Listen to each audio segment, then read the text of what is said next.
All right. Good evening, everyone. Welcome to the fun. My name is Dylan, and I'll be serving as your GM this evening as we dive into the very first session of our brand new campaign here on Natural One Media. Woo! With non-trademarked game master titles, apparently, despite what it says on screen over here. Yeah, nothing trademarked for sure. As I said, my name is Dylan. I will be serving as the GM this go around.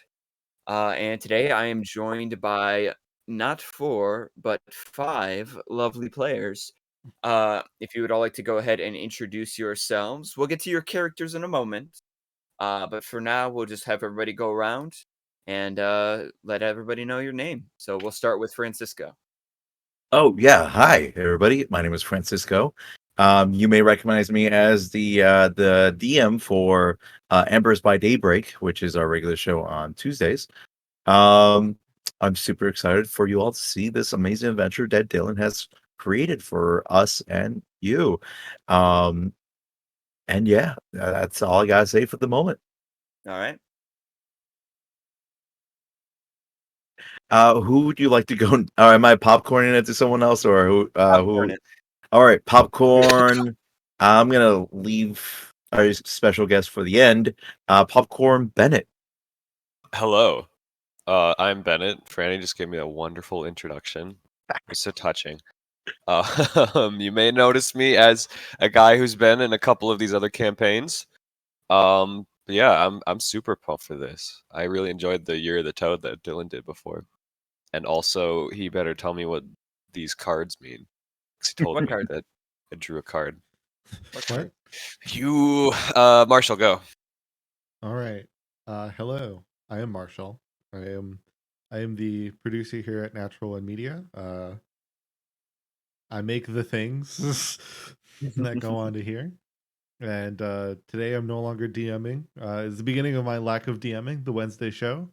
So I'm happy to be another player this time, just like on Woo. Tuesdays.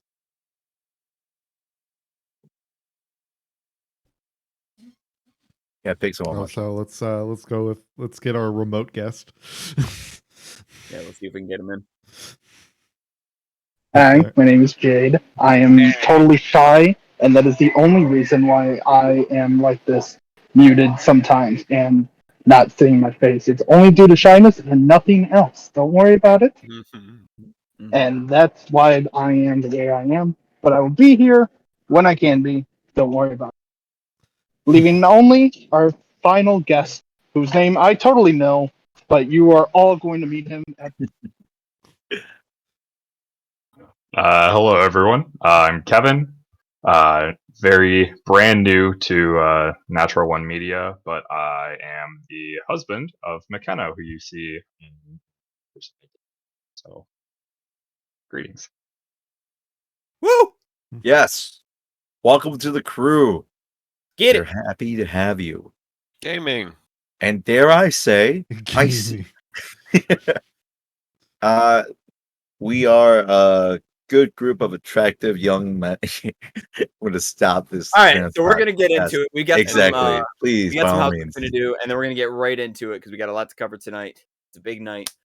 So first and foremost, now that you've met everybody, let's talk about what we're doing. We're playing Dungeons and Dragons together every Wednesday, or at least every Wednesday that we're able to meet. We're going to be coming together and playing Dungeons and Dragons together for a couple of hours. This is going to be run in the 5th edition set of Dungeons and Dragons with the 5th edition rules.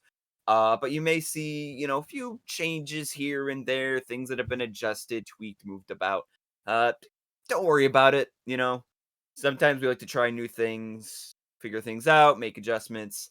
It's all part of the fun of putting it together.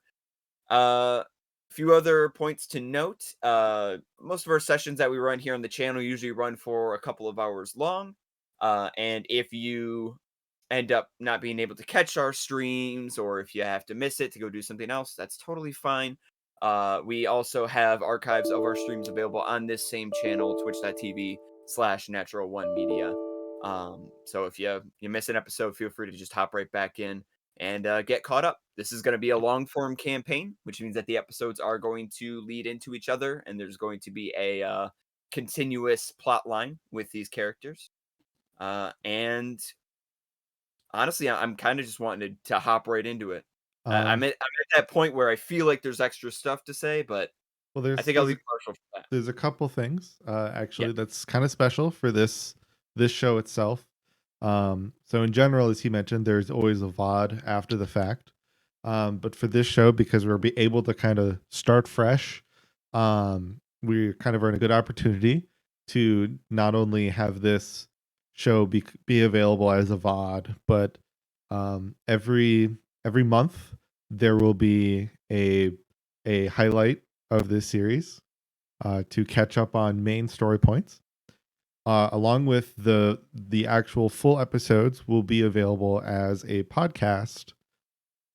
Hopefully, it should be simple as far as my research has gone on Spotify. So that will be available, and it will be cool and fun. Yep, and you can also, or at least just through RSS, no matter what.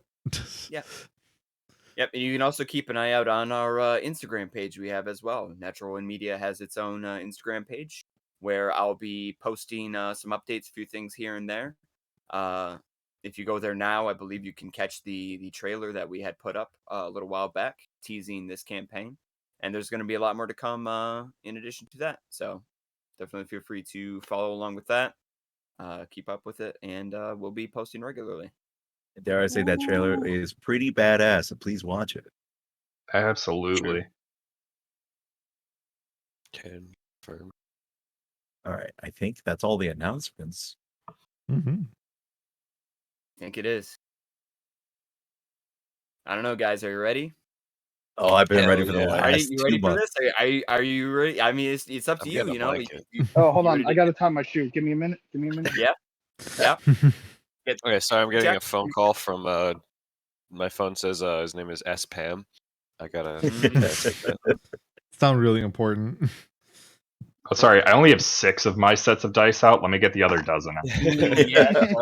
That's low for Actually, this. that's right. When we got started, I was gonna grab my dice from the table because I was mad at them last night. I got mad at them last night. As we all That's the know, winds you of the get digital mad at gods. inanimate objects, you leave them on the table. Right. Sorry, That's gentlemen. the- I'm going through a tunnel. Hey, that only works for me. Look, I didn't like the virtual ones. Made me upset last night. I mean, This is full of dice. they did in fact better themselves later. I had plenty of decent rolls, but most of them were just being bailed out by good like bonuses or having advantage. So I'm not letting them off the hook. Like when you win a game, but your coach but it was like really bad, and your coach still gives you like the "you got to do better" speech. Yeah, you still get Yes. that. We're all familiar with that. But yeah, Okay, or your Dylan. parents, one or the other. Dylan. I don't know about you guys. I've been perfect my entire life. Oh, okay. You know, for some people, the coach was their coach. It's, And yeah, I feel Dylan. bad for those kids. I just want to say, Dylan, you got this, my man. Okay. Then let's do it. Okay. Okay, brother. As the famous voice actor Chris Pratt once said, "Let's go." Wow. Oh God. Mario Kart. We begin. I think we just Thank ended. God. In the year 999 YK.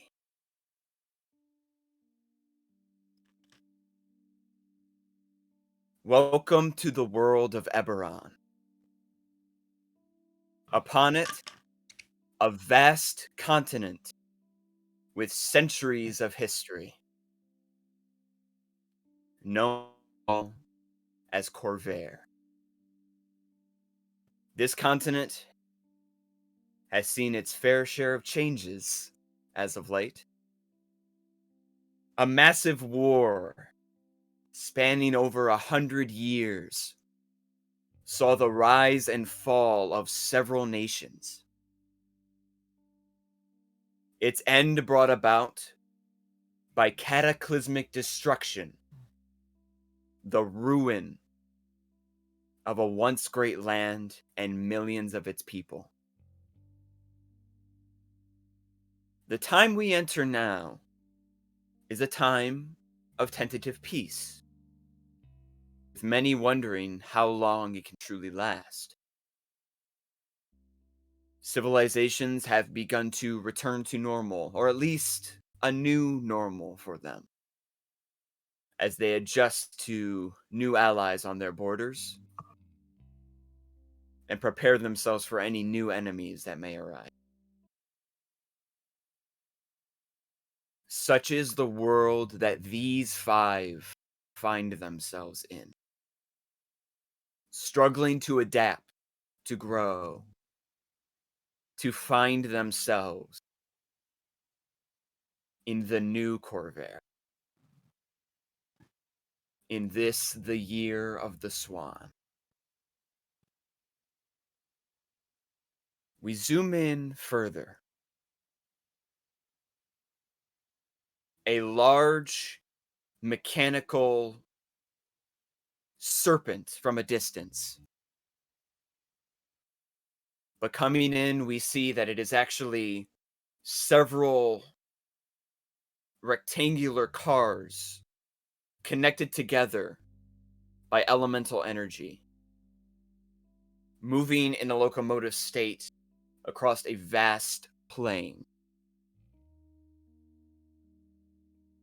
This vehicle, known as the Lightning Rail, streaks across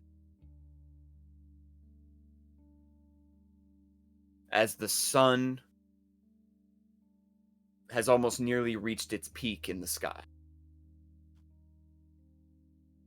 The Lightning Rail is a means of travel that allows even more common folk to make their way across all sorts of nations throughout the continent. In the wake of the last war, some of the Lightning Rail's lines have been severed. There are some routes that it can no longer take. But with peace established between many of the neighboring nations, the rail has been able to run again in full.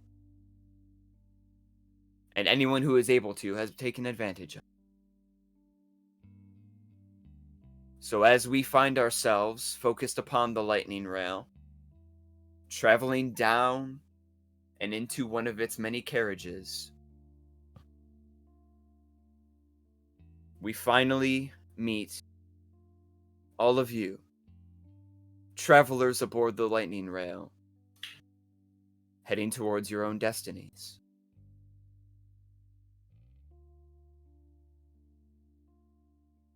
The rail car we find ourselves in is almost entirely empty.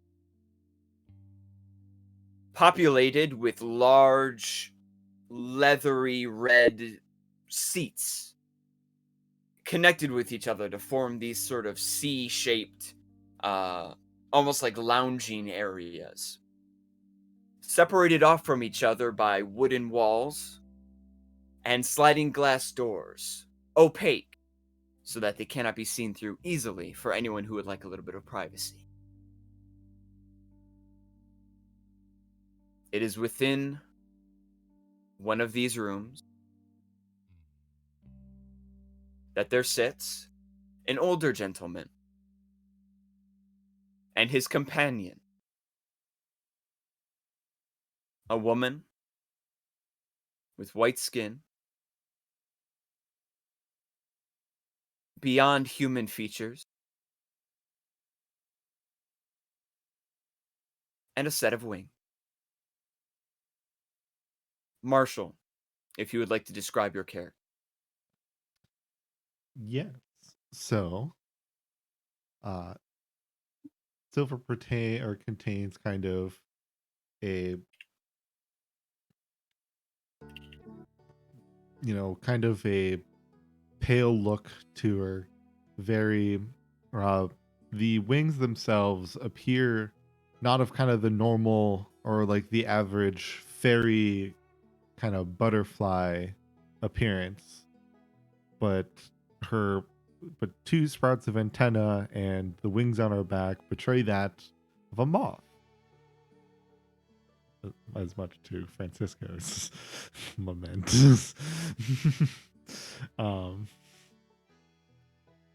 That my deathly fear of moths comes back to bite me in the ass. Her eyes themselves almost appear, have appear kind of have a lot of black to them. There is a bit of, of kind of more like a human-like whites to them, but the iris and the pupil both share a black color.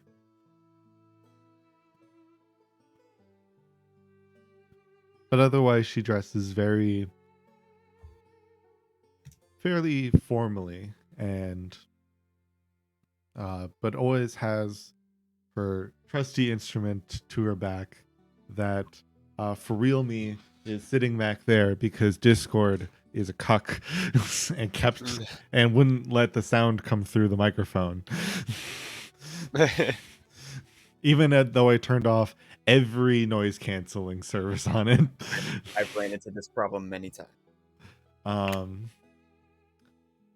Thus, while she has the instrument, I do not.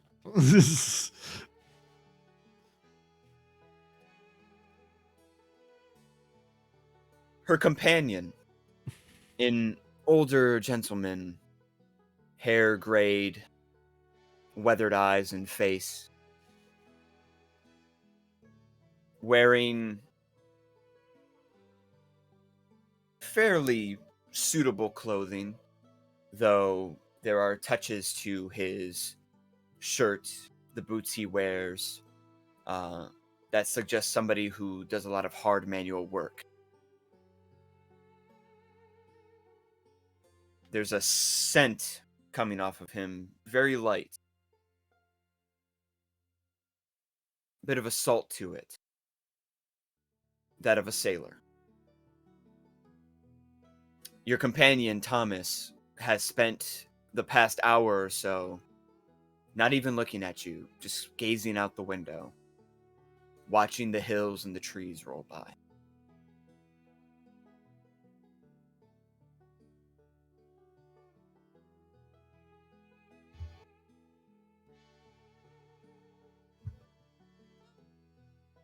After a long silence, Thomas turns and looks towards you.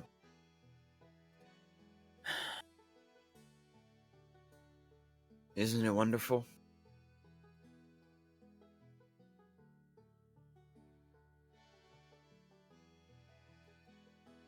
About what? All of it. The mountains over there. The trees we go by. To finally be away from those docks for once.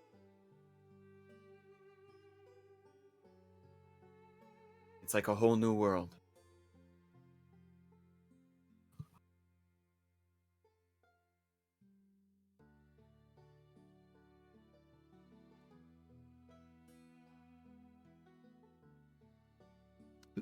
Being on this is a bit different for me, though.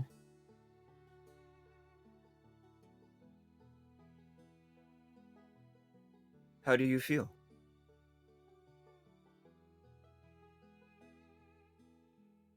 I used to just fly everywhere. So, you have to imagine allowing something to take me on its own is a bit different. I guess I have a little bit less to have to pay, or I'm forced to, I don't have as much to be keeping an eye on. Do you reckon you might get sea sickness, rail sickness? You feel queasy at all? Not particularly at the moment.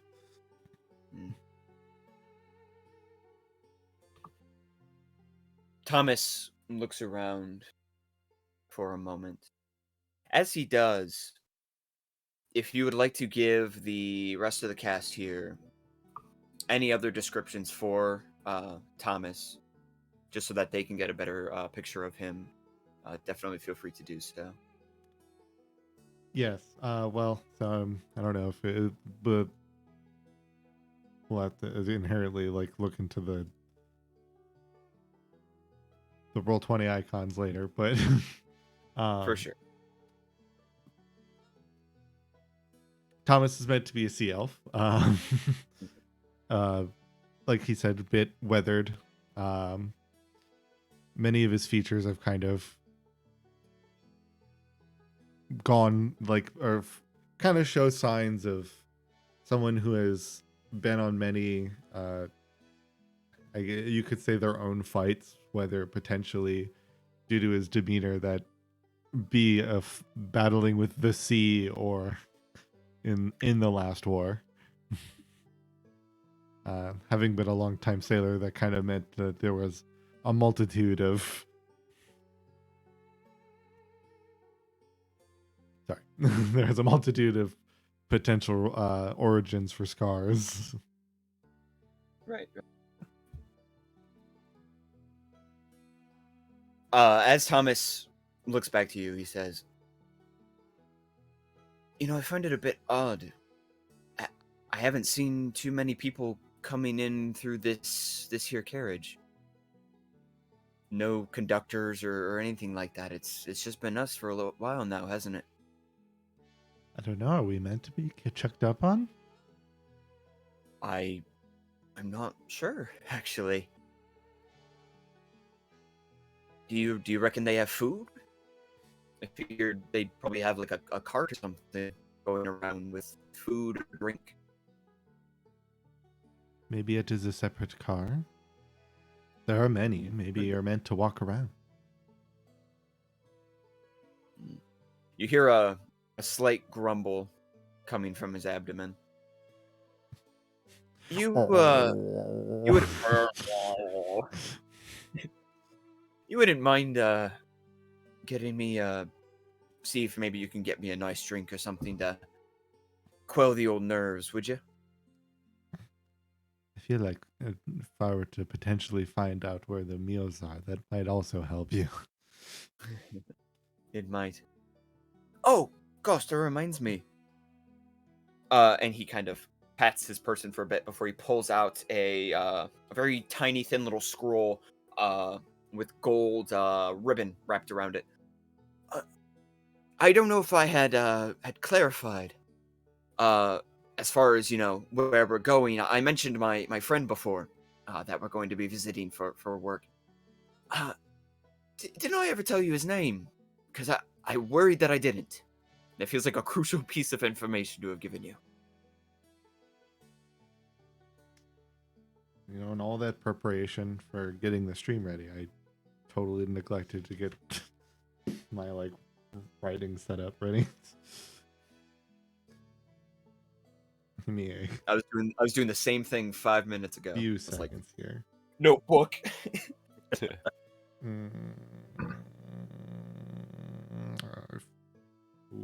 well, we'll just lay you underneath it for now as a safety precaution.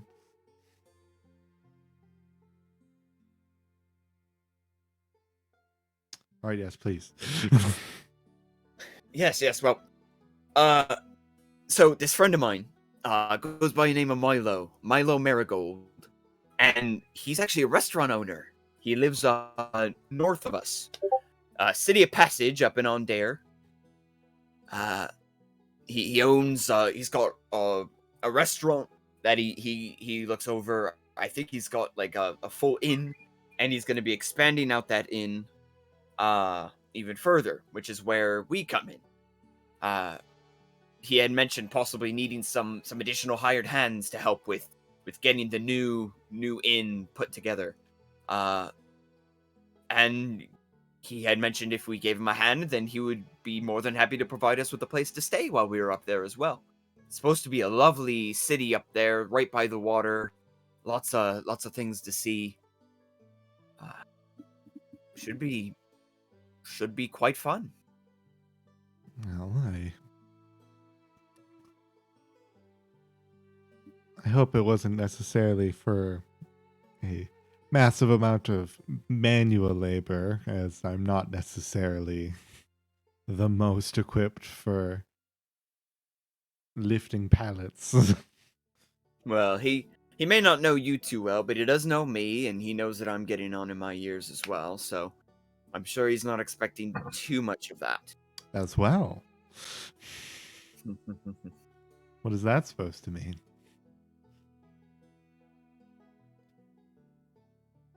If you just want to see, if they have maybe some drinks or some food in the next carriage up, I'd greatly appreciate it.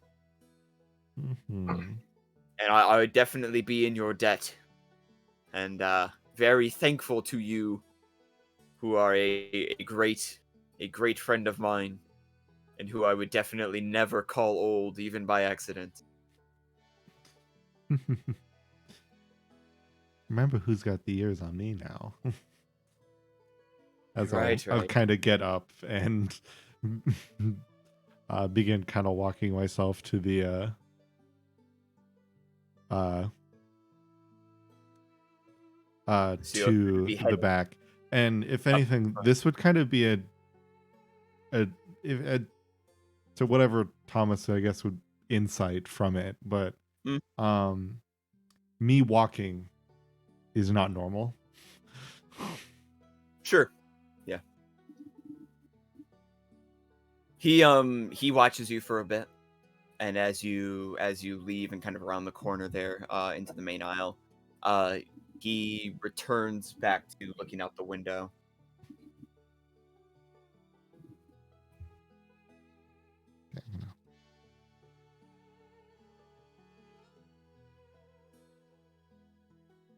Okay, now I can actually read that. I wrote like "under" in the most sloppy way, and I just was like, I'm gonna look at that later and be like, what on earth did I write? Yeah. So you in the carriage that you're currently in, from when you had initially boarded that there's only maybe one or two carriages behind you, and none of them had any kind of like food or drink set up. They were really more for the a few seats situated like the ones you have here, and then a lot of additional luggage, things that people didn't have as carry-ons, as well as some additional equipment that's kept at the back. So if there's any kind of food or drink that's available, it's likely going to be towards the front of the rail. And is that north or south on the map? It's going to be in this direction right here. Okay. So we are inherently moving north. I'm not on the icon. That would I was hitting the arrow key and I wasn't moving. Yep, I'll go ahead and on move the door since that's kind of the end of the map here. And so there's these doors that are these large steel, or it would actually be iron in this case. Large iron doors that kind of separate the compartments. So you're able to kind of pull open this door. It's rather heavy, but it glides along this track that it's mounted to, and you pull open this door, and you're able to walk through into the next compartment. As I kind of grunt to open it, I kind of look back to see if he's made any notice of my struggle to open the door. Make a perception check. Say it's just one of those, we're like real quick, like go ahead and make the first roll of the game. Sick. Literally almost a 1. Just one tick over. It would have been a 1. But that instead is an 11. All right.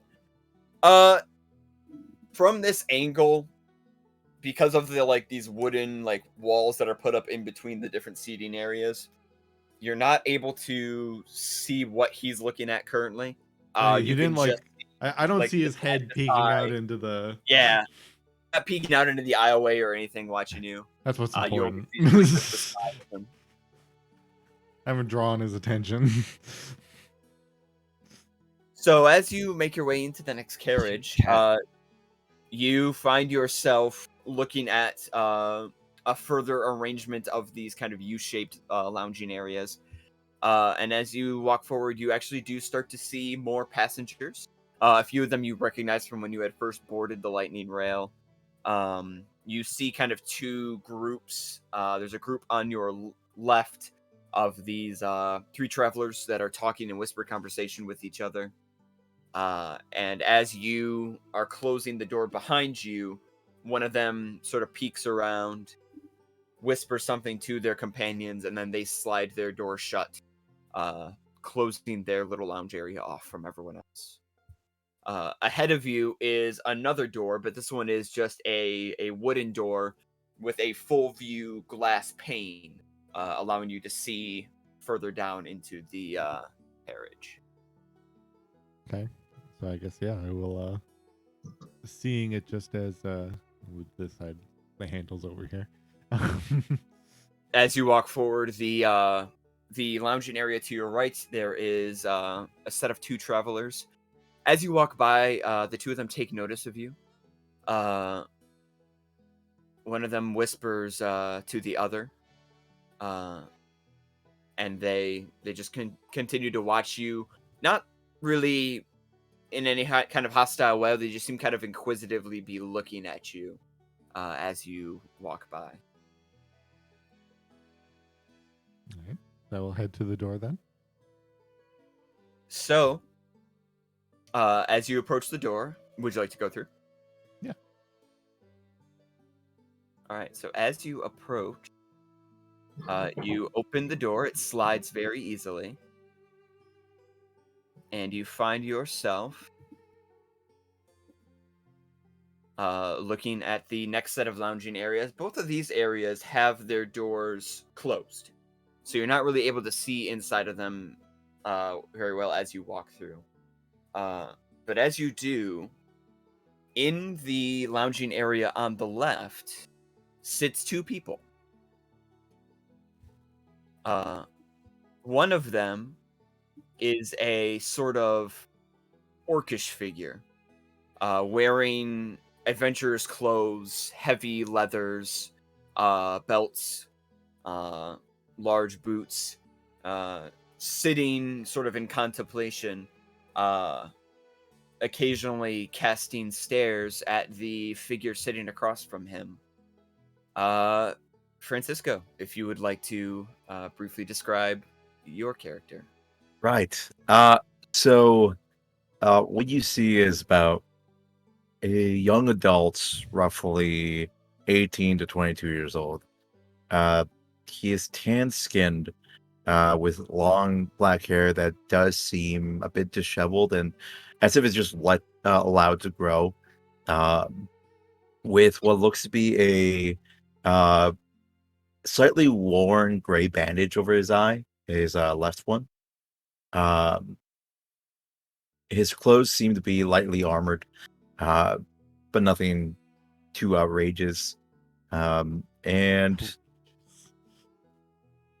he sits there kind of leaning forward with one hand, kind of like if you lean forward but with your arms on your thighs and you're just like contemplating, but instead of having both hands right there, he has one hand kind of hanging loose and the other one's kind of rubbing the outside of the bandage, as if he is lost in thought. But otherwise, when you look at him, you see that he is definitely nervous. The orcish figure sitting across from you notices as much, and sort of leans in a bit of a confidence in his movements and a bit of a cockiness to his delivery as he says to you, "What's the matter? Dragon got your tongue?" No, just thinking. Nothing important. Are you And when he leans in, I lean away to maintain the distance between the two of us. What are you? Are you queasy? Do you get queasy on these things? Do you get rail sick? Is that a thing? Yeah. Ralph is. Yeah, I'm not feeling that great. Oh, Ralph is the right word. Sorry. God. How much longer until we reach where we're supposed to go? Look, kid, we're just getting started, really. We haven't even left the country yet. We still got to go way up north. I think we're looking at probably about 6 hours or so still. Look, if the motion of the rail makes you uncomfortable, just look out the window. Good way to distract yourself. Think about all the money we're gonna get. I mean, come on. How can you not be excited right now? Look at where we are. Yeah. No, you're right. You're always right, Ralphus. I am. I always am. Listen. You stick with your good buddy Ralphus, and you're gonna be okay, all right? Because if you don't, and he pats something tucked away underneath of his leather breastplate, make an insight check. Oh, I get the first roll. Whoa! Oh no. The first second honor. roll, yes. The honor. The first second roll, that is correct. The first second. Oh yeah, you're right. I was like, wait a minute. I was like, did you? Wait, who rolled first? Did I we forget? Yes, I did. That's an 11. 11. You get an uneasy feeling and a sense that the thing that he is padding is most likely the contract that you and he are both innately familiar with. Right. Remember, we pull this off, you're free. You're golden. We'll both be golden. You can buy a suit of armor made of gold. I don't care. Whatever you want to do, man. You're good. Right. Relax. Right. This is definitely a lesson of perseverance. Uh-huh. Right. Okay. And I Hey, think and this. Listen. If we pull this off, all right, you don't get all skittish on me. You do what you need to do. I promise I won't tell anybody back at the house about you snooping around, okay? We can keep that between you and me, all right? I'm your buddy. I got your back. Nobody has to know, all right? But I know.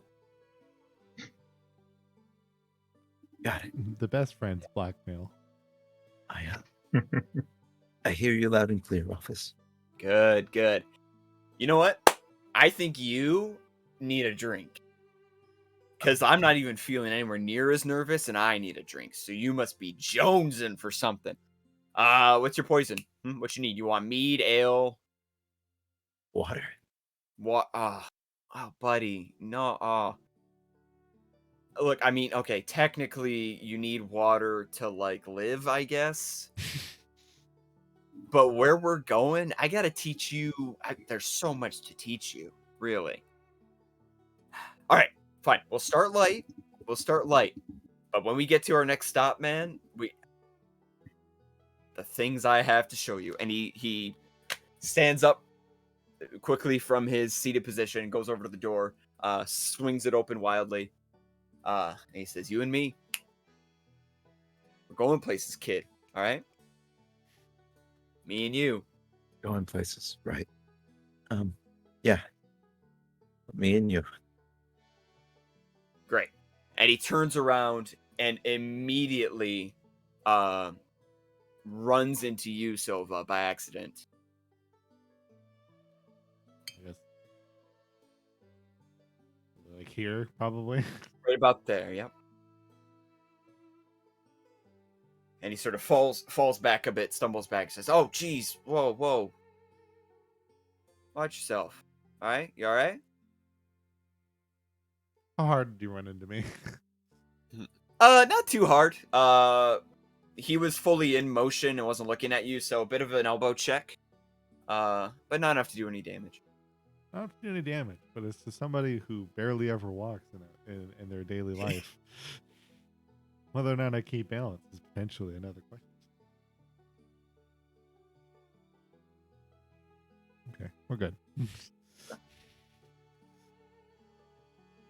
All right, that's how. Hey, you all right there? Sorry, I guess I wasn't. I guess I was distracted around. No. That's all right. That's all me, doll. That's on me. You heading to get a drink as well? That or something to eat. Yeah. They got next carriage up. Actually, they got like this huge like bar type thing all set up.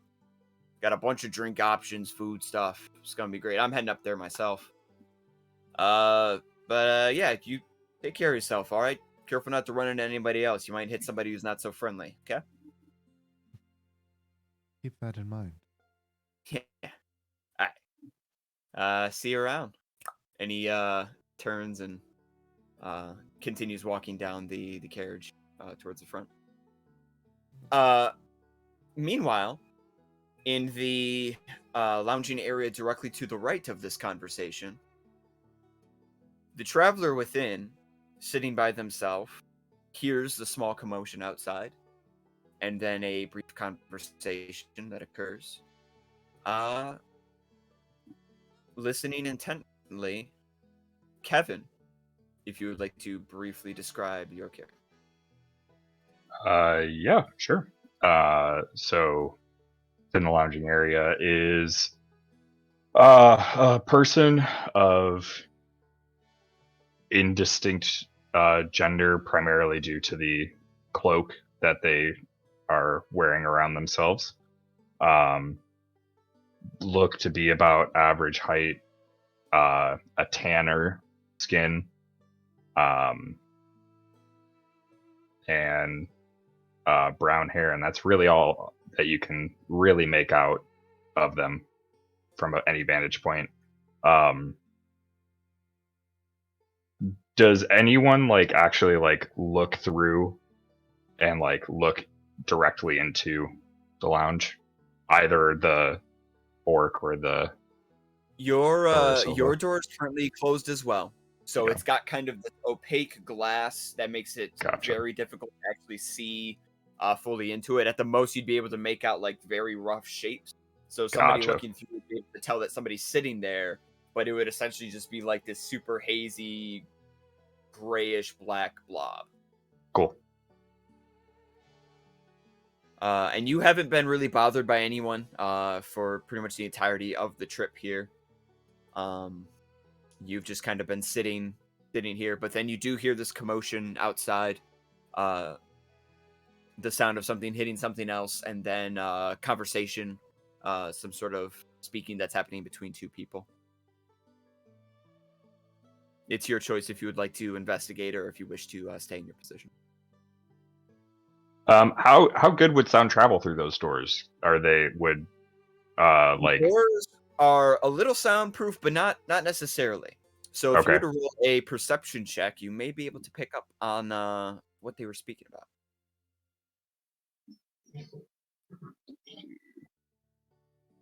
It's a 9. A 9. You are able to pick up at a couple points on somebody speaking rather loudly, and you think it might have been the orcish gentleman that was loudly speaking about visiting some far off place to the north when you were first boarding the lightning rail. The tone sounds familiar to him. Gotcha. The other figure you're not quite able to make out. Their voice is much softer, and you're not Okay. really able to pick up on anything that they're saying. Yeah, I mean, all I would really be listening for is like general, like, just can I pick up like a gender, or you know, what am I like what I'm here like trying to figure out if there's any inference that could be related. Difficult to determine from the second voice, but the first voice is loud enough that you feel you're able to make the connection that it might be that same orc Cool. from before. Yeah, then I'll just keep where I am. Okay. All right, so we return to Sylva. So Sylva, you are now standing in your position. The orc has kind of strode off away from you further towards the front, leaving the lounge area to your left. The door now wide open, and you can see inside of it that there is a humanoid figure sort of sitting there quietly to themselves, not really saying anything. I'll just kind of, I guess, like just from the, I guess because the door kind of opened as a result of that, I'll just kind of, I guess in some way, I'll just kind of give like a smile, and then like just not like an open mouth, just like a closed mouth smile, and head up towards the other cabin. Have you ever seen a human being shrink further into themselves? That's what happens with Dak as he kind of just sees the smile and just shrinks into himself. I don't really pay much to it at this point, and just kind of move forward.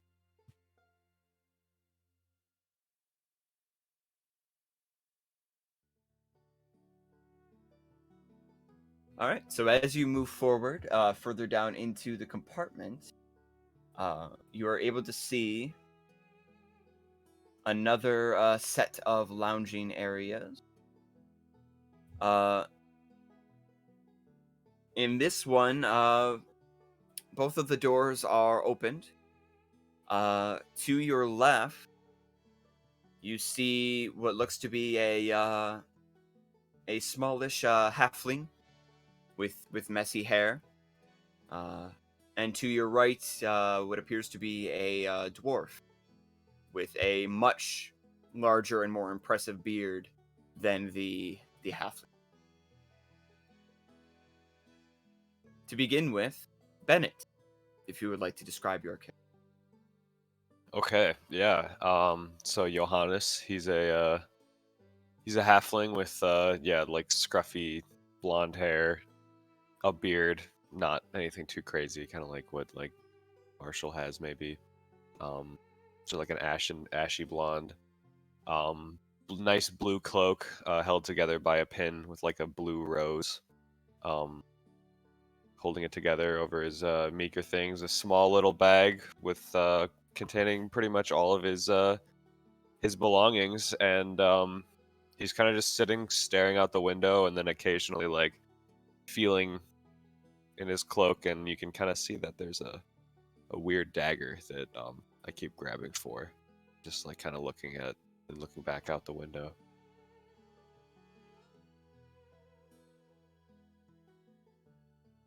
And to your right, the dwarf. Jade, if you're available and you can describe your character.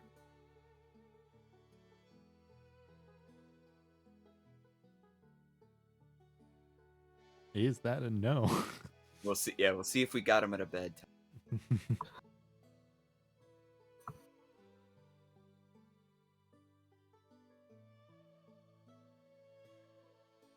If not, that's fine. I can. Stands pointing I to. can describe Stands pointing to no. Yeah. So the dwarf that you see to your right wears extremely heavy plated armor, a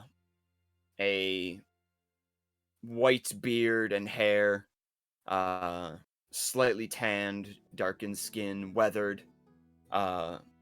Hands are noticeably extremely gruff and calloused. He looks like somebody who has done years and years of manual labor of some sort. Sitting next to him, by his side, is this enormous mace, sort of leaned up against one of his feet. And he is sitting by himself in the lounging area, seemingly not paying anyone any mind. in a meditative state, you might.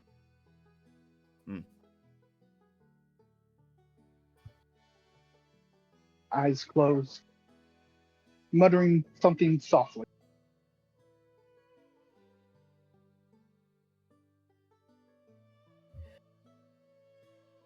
Bennett,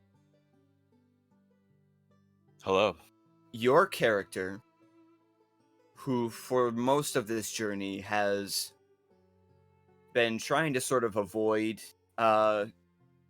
too much social interaction with everyone else,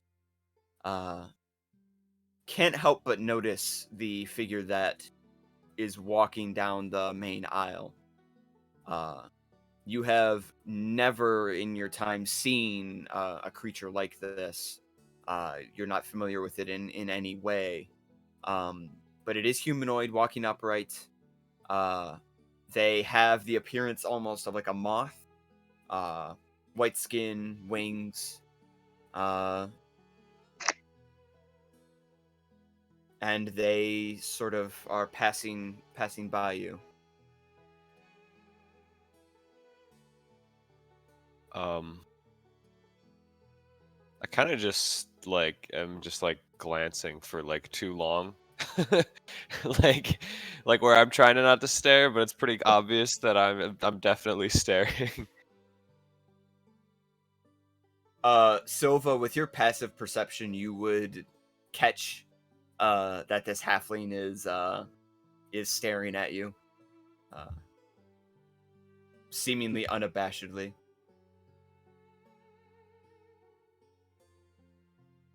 Noting to myself that this is not the first time. Kind of almost just making a kind of just taking in an extra quick step to the door. I noticed that they sped up, and I was like, and then I just look back out the window. Just try to play it off as nothing happened.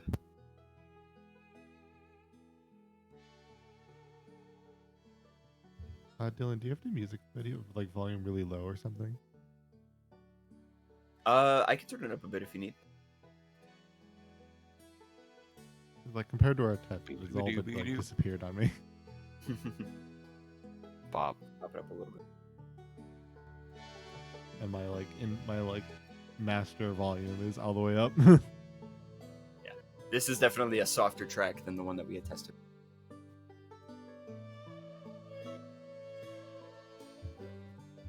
All right. So as you pass by the two of them,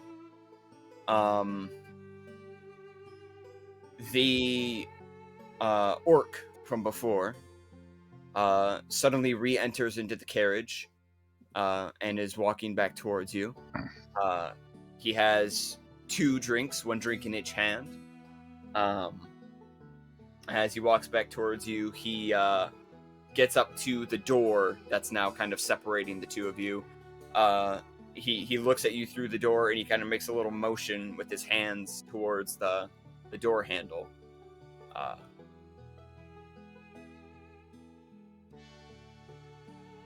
He's just kind of I'll open it. As you open it, he lets out a sigh and he says, "Oh, thank you. These are so heavy." Yeah, you definitely need to grab one of these before they're gone. They are delicious. And he takes a sip of one of them. It is Yeah, you're right. from what you can see, looks like a super fruity cocktail of some sort, with a lime wedged onto the top lip of the glass. The other one is a large, almost like a stein, the contents of which you can't really make out at all. Oh no. And he kind of, with both of the drinks, he kind of Gifts in there. wedges his way past you. He's like, yep, sorry, pardon me. Yep, excuse me.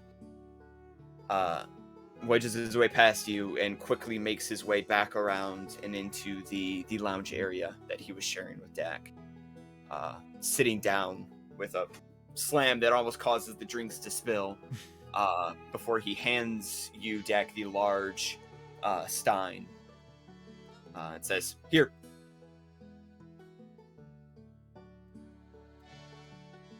Dak reaches out and grabs his time, doing everything in his power not to make physical contact with Ralphus, and takes it and starts cradling it in his hands.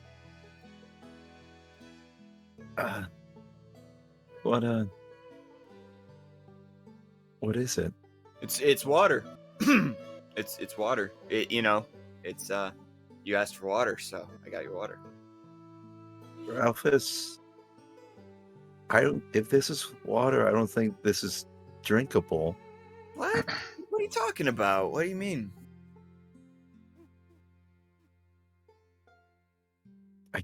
It's got too much of a yellowish tint. Yellowish tint? What?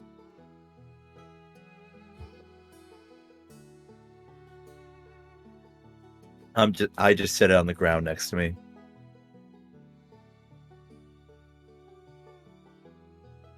Thank you, though, Thank you for the drink.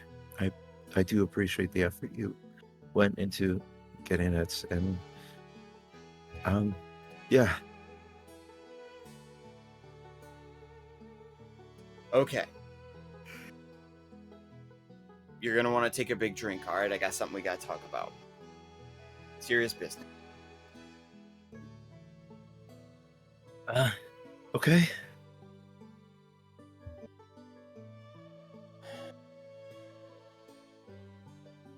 So remember how I said before that we were going to be going, into Northern Ondir so we can get to the mountains, so we can get to, what we're going to go collect.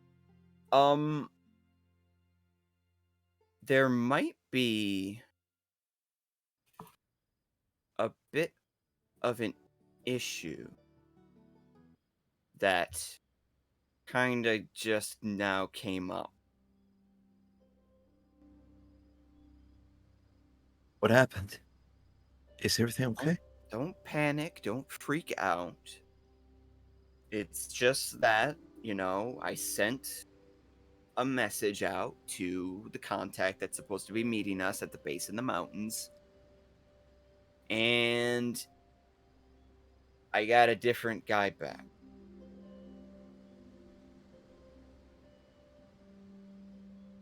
Were they intercepted? Does someone know? I don't know, but it's definitely not the same guy that we were supposed to meet with. Talking completely different accent. It sounded nothing like who we know. Then, what shall we do? What needs to be done? Okay. What I need you to do is to stay calm and don't do that thing you do where you get all antsy and then you start, doing things that you shouldn't be doing. What I need you to do is I need you to follow my lead, all right? Because if this guy is some kind of interceptor or if he's here to mess with our gig, then we got to take care of him. We have to remove him from the conversation. All right? The last thing we need is somebody messing with this mission. All right? If we botch this, it's a botch for the house. Right. Yes. Okay. You are armed, aren't you? You brought weapons with you? I reflexively look down at my waist, which has a dagger and a sling. Yes. Good. Now, if we play our cards right, none of this is going to get ugly, but if it does, I need you to know that you're able to, defend yourself. Hang on. I'm going to try sending another message real quick. You see him kind of take his hands real quick, waves them over each other.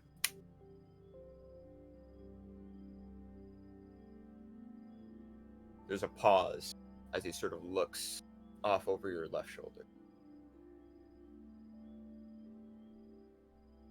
Waiting. Waiting.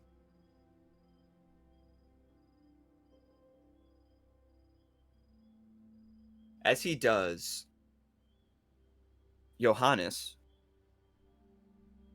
you hear a voice in your head.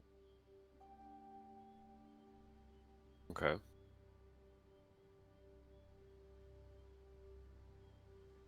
Johannes, can you hear me? I don't have a lot of time. I don't think you're safe on the train. Wait, I what think those the- bastards followed you on there. No. How could they have known?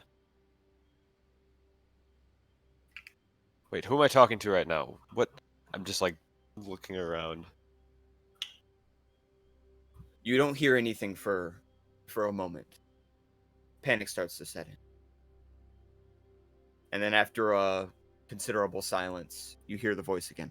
It's Penelope. Listen, I barely got away. I can only send a few of these before my position gets compromised. Get off the train. Head to the back of the train. There should be a compartment where they keep the storage and the luggage. You need to hide away there. I think somebody's on the train. They're tracking you. They're trying to keep out for you. And the message cut off there. I like look over the seats and stuff. Are you sure? Penelope, are you still there? Damn it. Okay, I grab my rucksack and I start moving my way back to the back of the train.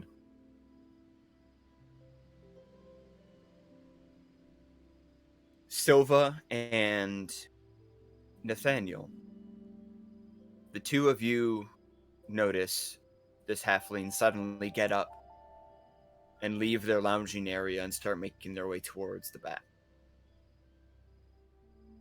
From a passive perception, they look worried about something, concerned. They move in a haste.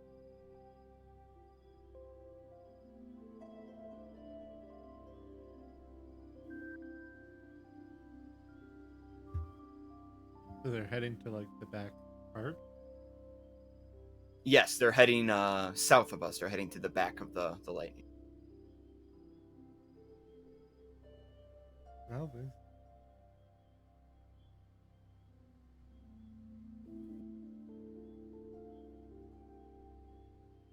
there's not much to it, so Johannes.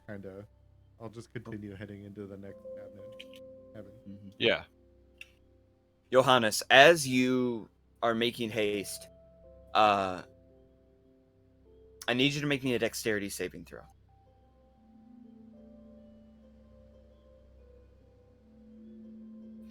Oh, baby. Ooh. Is it what I think it is? Natural 20. Oh, dip. Something. First roll of the campaign is a nat 20. That we're off to a good start. Hell yeah. Getting it. Something falls out of your pocket, but with your deft halfling agility, you notice it just in time to do a short hop and leap over whatever it is that fell. What fell? You look down and you see, you recognize it is actually a long, kind of rectangular little box package of sorts. Okay. And you realize that it is the package you had from before, that you had not given to the rail station, the workers at the rail station. Yes. You had actually kept it on your person. Yes, I tried to, but yeah. The Okay. package sits on the ground, still unopened. I pick it back up and like put it in my coat and keep moving. Set. From your lounging point, you now see another shadow moving in front of your doorway. There is a slight small commotion. You see the figure sort of hop into the air a little bit and then stop. And just through the fogginess of the glass, you're able to make out them dropping something and then picking it back up. Okay, and I would have seen like the general direction that Yes, they came from. they were moving towards the back of the train, the rail. Gotcha. I'll probably give it like a half beat and then open the door just a little bit to check on what's going on. Peeking outside, you look. Are you looking in the direction that they came from, or the direction they're going? Direction they're going. Looking in the direction they're going, you see a familiar halfling with scraggly hair. They are wearing blue attire. I need you to make me a perception check. This is going to be with disadvantage. Disadvantage, okay. Got this. I believe in you. Well, I got a 15 and a 16, so then that would be an 18. All right. As they are running away, they sort of turn a little bit, and as they do, you make out just a brief flash of what appears to be some sort of like a brooch or a lapel on their cloak, and it is a blue flower of some sort. Gotcha.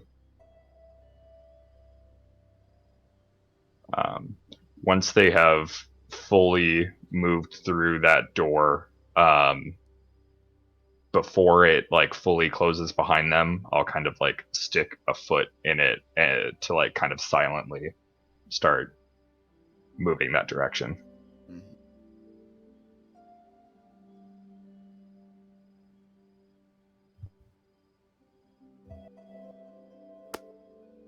Dak. Yes. I need you now to make a perception check. I can do that. That's a 16 minus 1, so 15. 15. As Ralphus is speaking to you, and you are sort of watching him in silence as he waits to hear a response back from the message that he has sent out. You feel a reverberation, vibration of sorts that sounds like it's coming from the window, like the window is slowly starting to shake a bit, and then you feel it in the chair that you're sitting, like a vibration or a tremor.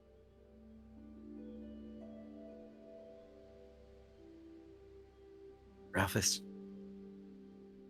Shh, I'm waiting for the message. Ralphus. Shut up! Sorry. The rail's vibrating. I don't understand. I'm not getting anything back. What the hell are you talking about? What do you mean the rail's vibrating? Look, I point at the window.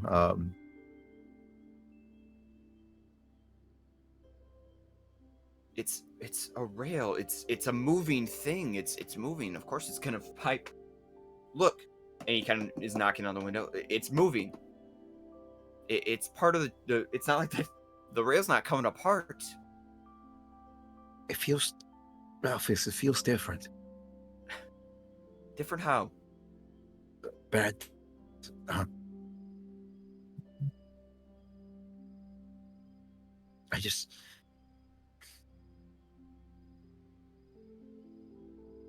don't think we're safe here.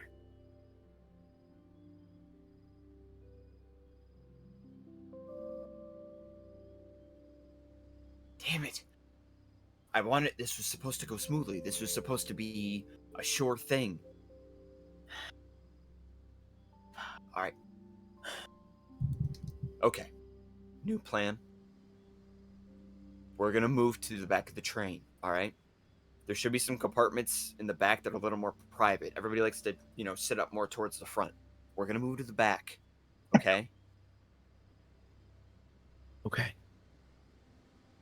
Keep your eyes and ears peeled. If you see anything suspicious, let me know. All right? It's Okay. you and me. I'm relying on you. Don't mess this up. You have my eye and my ears. Yeah, great. And Ralphus slides open the door, and steps outside. Do you follow him? Yeah, and as I do, I close the door behind to make it seem like we're still in there. But I follow him into the next cars. So as you go into the main aisleway, Sylva, you are continuing to move towards the other end of the carriage here, towards the next carriage. But you haven't quite made it there yet. You pass by another set of lounging areas with a few more travelers in them. These ones are not really speaking too much. And similar to the previous ones that you've passed, they do take notice of you as you are walking by. One of them is sort of staring very openly at you. The other one elbows them in the shoulder. Stop that. The other figure to the right glances at you only for a moment, and then refocuses their gaze out towards the window. Dak, you and Ralphus find yourself back in the main aisleway, and there is now there is another figure that you notice there that you had not seen before. A person, indeterminate gender, but they are wearing this cloak, this robe, that makes it difficult to see a lot of their features. They are now in the aisle as well, with their attention focused towards something at the back. Ralphus, careful.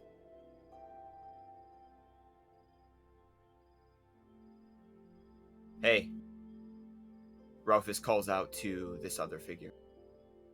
You lost, buddy? Set will kind of look over their shoulder and just turn back and start moving through the door towards the back. Ralphus leans over to you, Dak, and whispers in your ear. Have your dagger at the ready. Yeah. Okay.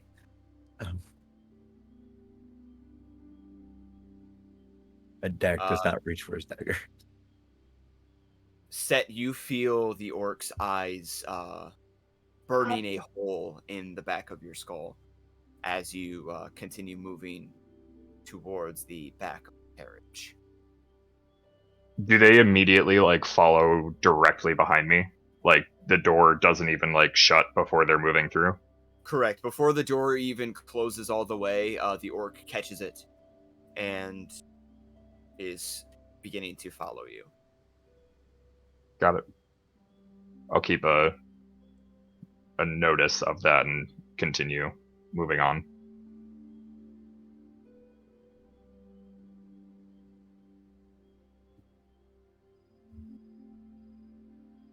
Nathaniel, if you're here. Yes.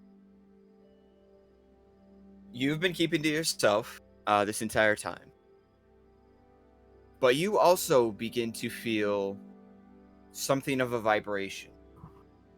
It starts with the window to your left and then expands to the lounge that you're sitting in. Different from the shifts in motion that you had felt before. Is it only on the window, or does it resonate through the car?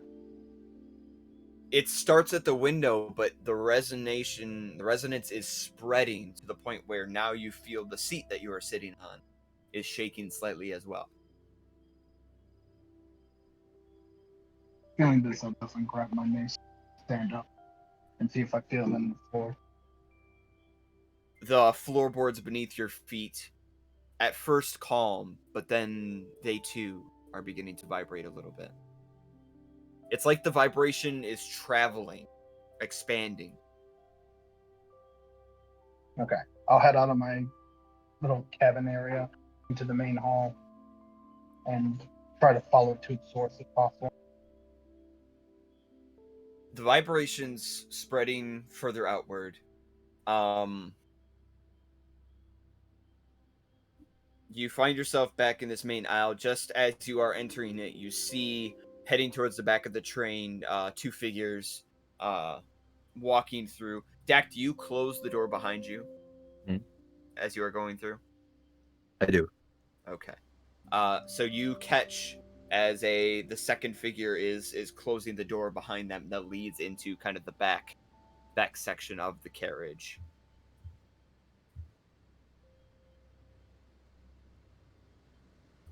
I keep close to Ralphus. Take a note of that person and keep moving forward. Or back, I guess. Sylva. You hear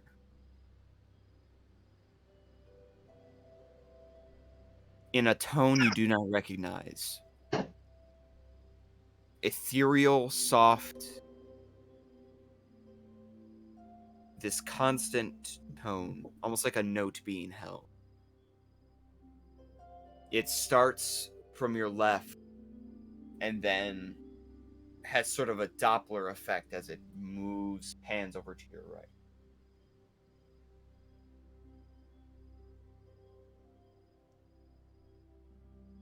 I need all 5 of you to make a dexterity saving. Right, let's go.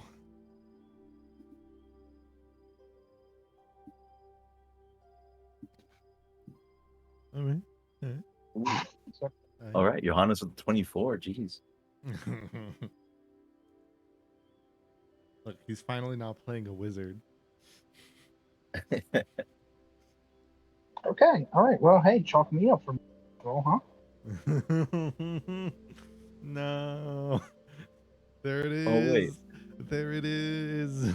Jay gets the first nat one, huh? I guess I don't know if it makes a difference. I guess you just have to change the number if it matters. I guess I doubt it will. You did make a dex check instead of save, but It's true, you did make a dex check. You know what? I'm willing to keep it.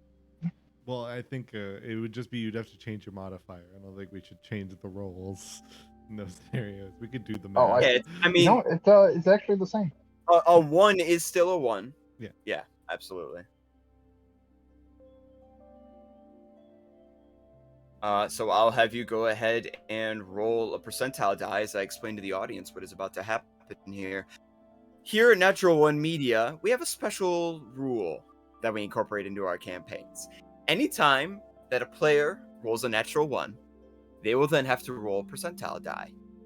A D100. It will determine, based on what they roll, a sort of special effect, an action or a consequence that is present on a table that we have designed, presenting all sorts of scenarios and possibilities. Any time that a natural 1 is rolled, regardless of which check it is, they will then have to roll on the natural 1 chart. This rolled 41. 41. Okay. 41. Taking a look here. What do you want? It was almost the So answer 40. to life.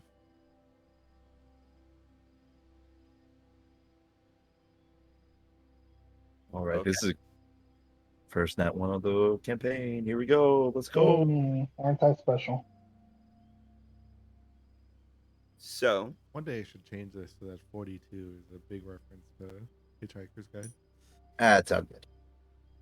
We all suffer anyways.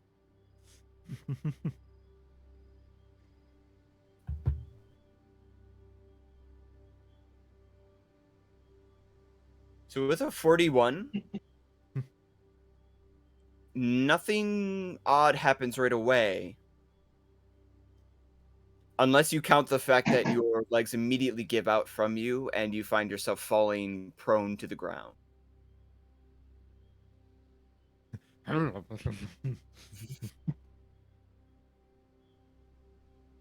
Operations aren't nothing to scoff at. Mhm. It's something more too. It's like it doesn't feel like you fell so much as some sort of invisible force pushed you to the ground with immense strength. At the same time that this happens, Ralphus calls out to you, Set, and says, "Hey, Shy One, I don't think our conversation was over yet. What are you doing?"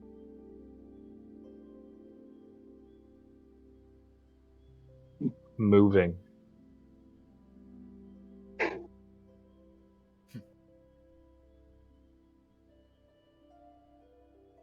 I think you're trying to do more than that.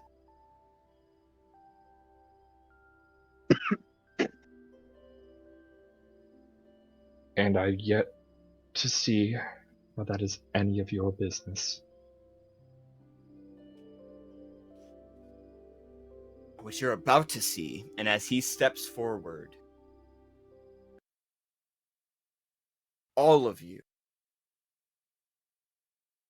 feel a sense of emptiness. The very sound in the air around you evaporates.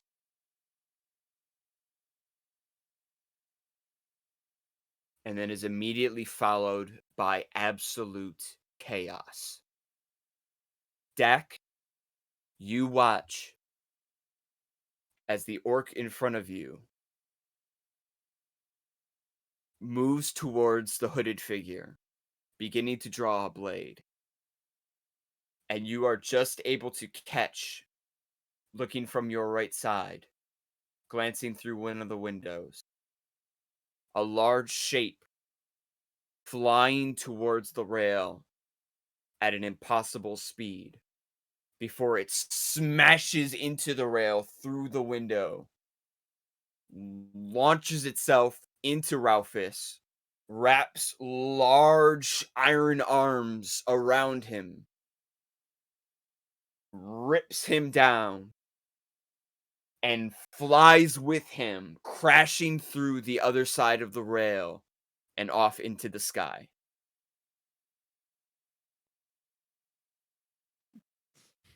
Set, what was your dexterity save? 11. 11.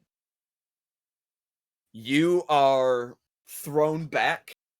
Your back hits the corner of one of the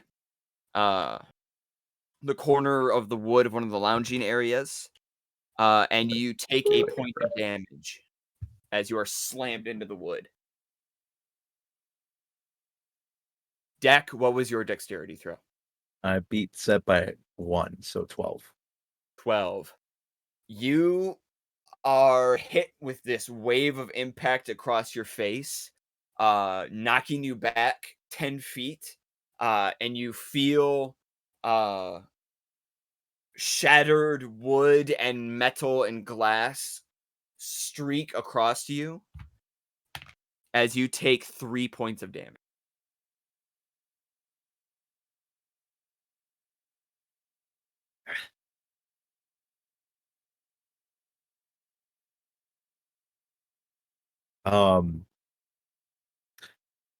Cool. Dak's not doing too great in terms of shock and going all that. So there's now 2 holes on either side of the train. Yes. And before you even have time to fully process them, Mm-hmm. you feel the rail itself give an almighty lurch. The carriage shakes and rattles, and you hear the sounds of more glass shattering and more explosions. Sylva, Johannes, Nathaniel, you see as from the ceiling above you, another giant explosion is had, and a large metallic object smashes down into the carriage, bringing with it heaps of debris and wood and metal and energy as it crashes down to the floor and then gets up into a standing position. Oh, that's embarrassing. My apologies. Folks. The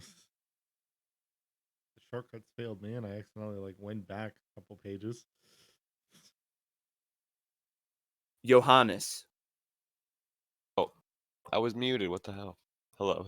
you specifically see, as you are we're almost getting ready to head into the next carriage, you feel a sharp tug as the rail shakes again, and you physically see through the window of the door in front of you that the carriage behind is ripped asunder and torn away from the rail.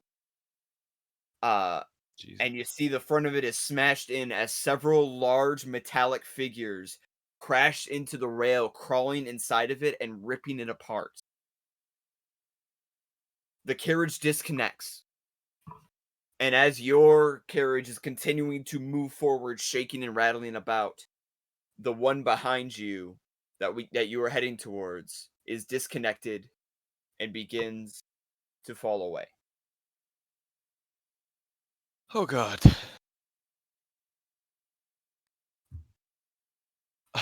Many of the travelers in their seats suddenly stand up and run. There are screams and yells. Many of them pass by you, running north towards the front of the carriage until they are out of sight. Ralphus is gone. And as everyone leaves the compartments, the rest of you are able to get a clearer look at what exactly has crashed into the rail itself.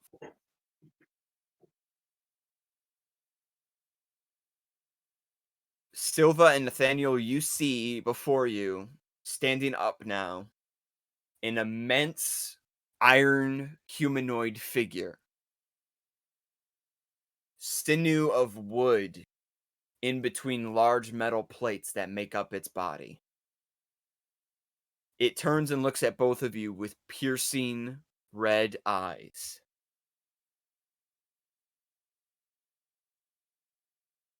Dak and Set. A similar figure crawls in through one of the holes that has been opened, lurching their way into the path between the two of you. I need all of you to roll a history check for me. Oh, History. I thought that's a command. I rolled a 7. got a 14 for you, my dude. Rolled a 16. I have an 11 total. Okay. I All rolled a of you natural 1. Ah! I'm not alone. The first It's happening. I'm not Join me using in my pain. the D&D Beyond dice. That's the one time that I used it, and it Okay. gave me a natural His 1. first. Oh, Oh, it no. is a fickle mistress, let me tell you. Amazing. We all start somewhere. All right, go ahead and roll that percentile tie. I will reopen the list. For some reason, I closed it the first time around. I'll Say that. reopen That's gotta remain I was- And open. thinking was- that was going to be the last one. That was foolishly optimistic of me to think that we would run up the chart Never. for today. Yeah, never believe. We're No watching faith. first always hate episode. Let's get that Doing open. this because I don't use percentile dice enough. I think this is a 4. So it's the 2 digits 00. Yes. Okay, and then it's a 4 for the other one. So yeah, that's a 4. Yes. Okay. That's what I thought, and it was just like it's always a struggle for me to tell Yeah, what it's fine. it actually You'll is. get used. It's- This And nobody teaches you. actually uses them. It really does. This is gonna be either really good or really bad because it's one of the first few ones. Yeah, it's You said- early so on. it is a 4 total. Yes. If this was divine intervention, you still wouldn't be able to cast it because we're level 2. Valid. But that would have been a very good number nonetheless. God damn. Should know better than to trust the D&D Beyond roll. It's fine. It's comedy in one way or the other. I've had it work You for know, it me works out pretty well for enough. me most of the time. Yeah, I'll say welcome to the show, Kevin.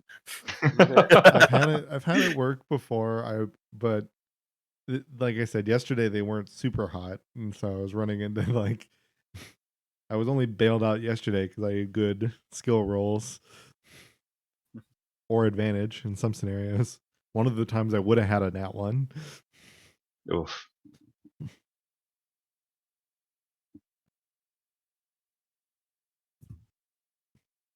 So All right. I was gonna say, Dylan, whenever you're Yep. I just had to get a couple of the things set up here. okay. Okay.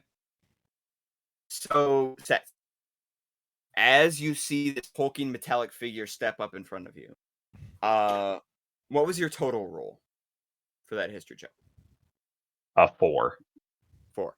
Okay. It matched. You are completely thrown off balance by this thing just appearing in front of you. Completely catches you off guard. You don't even have time to really register what it is that you're looking at. You just know that it is humanoid. It has it's bipedal. It's got 2 arms and 2 legs, and it has a face, and that face is looking at you with these red, soulless eyes. Looking at me. And you just watched another of its kind grab the orc that was accosting you earlier and just take the hell off with it.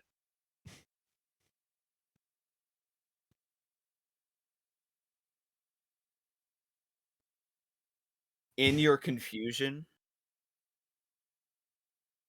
you remember trees, a thick forest,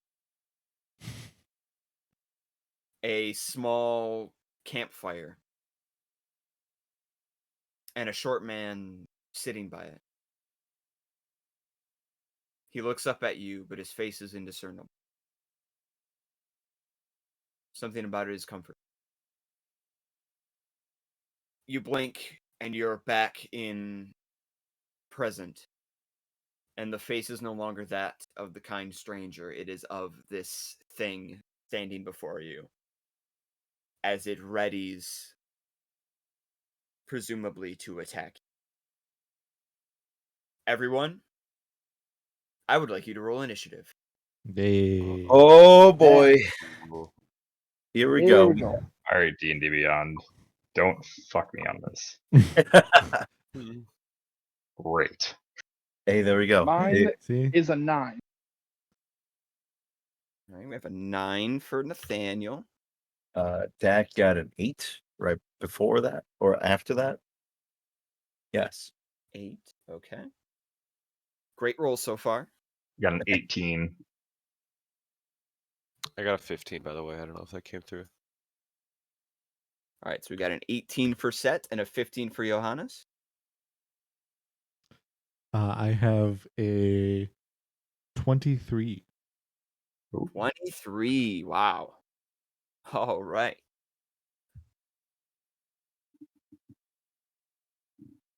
Okay. Music's gonna get a little loud. Just letting you know. This is a this is a louder. I don't have the big horns, but I hope you'll like what I have prepared instead.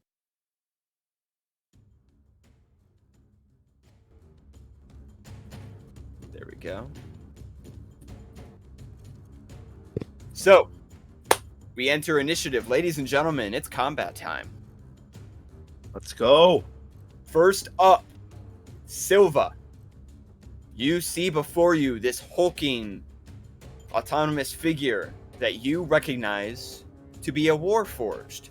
Though this one looks a little bit more intimidating than the other ones that you are familiar with. What would you like to do? Okay, so this cart is broke off down here. Yes. So down here at the bottom, the cart that was here before has completely been separated away. The one with Thomas. Yes. illuminating my problem.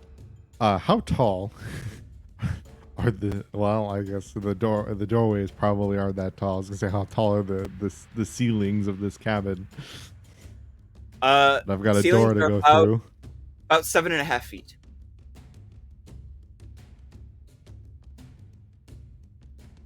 Right.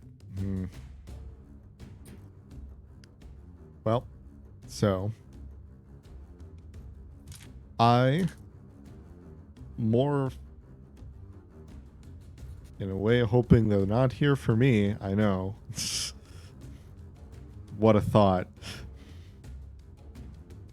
But someone hoping they're not here for me, I'm just going to try to rushedly. So is this door still closed, or did this door close, or? That door is still open from when Ralphus had kind of passed by you with the drinks. Okay. This time taking flight though, as I move. Okay. But yeah, those are the same. As I kind of hope, like as I pass by it, that it's not super mean.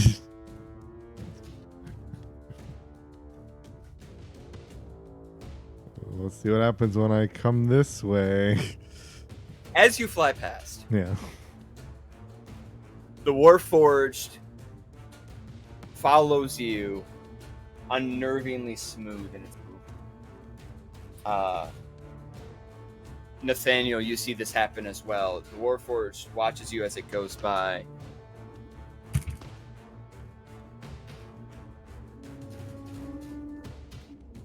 There is a flash as it reaches a hand out suddenly, as if to try and grab you by the arm. But it just misses, catching air as you fly by.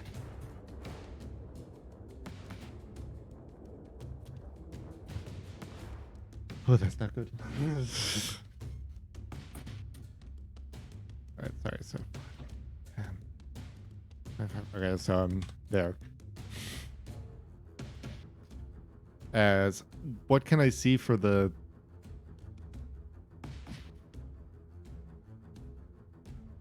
what can I see? Can I see like is there like a window for through any of these doors, or? Yes. So all of these doors that are in the main aisle have clear windows. They're a full light. They're a full window that's going to be easy to see through, almost top to bottom. It is the windows on the doors on the sides going into the lounging areas that are opaque. What about but I mean, is it including the windows or the doors kind of going between cars? Yes. Those are going to be clear as well. Okay. So how far can I see that how far gone is that? I will go ahead and make a perception check. I somehow rolled my die along this. Nice. The slide like on top of the other dice. It's a trick shot. You did a trick shot. But it ended in a cocked die, so I don't know what that means for a trick shot. For perception, it's dirty 20. Dirty 20. You are able to see through the two windows, and glancing just over what you recognize to be another Warforged in the next section ahead of you. You see that the preceding carriage has become disconnected and is slowly becoming smaller and smaller in the distance. Like incredibly smaller, or moderately smaller? Yes, it's the rail you are in has become very damaged, but it is still moving at a steady pace. I was kind of yell out like, "No, Thomas!" All right. Anything you would like to do as a bonus action? Well, I noticed that one grabbed me. But I will await for now. All right. Next up is going to be Set. Set, it is your turn. So you have, in your portion of the carriage here now, you have this Warforged standing directly above you, in front of you. You can see that they're kind of moving, almost like they're getting ready to make an attack. Not too far behind them stands the other humanoid figure that was originally with the orc, and you see that they are now visibly bloodied across the face and the chest from the explosion that just occurred. Gotcha.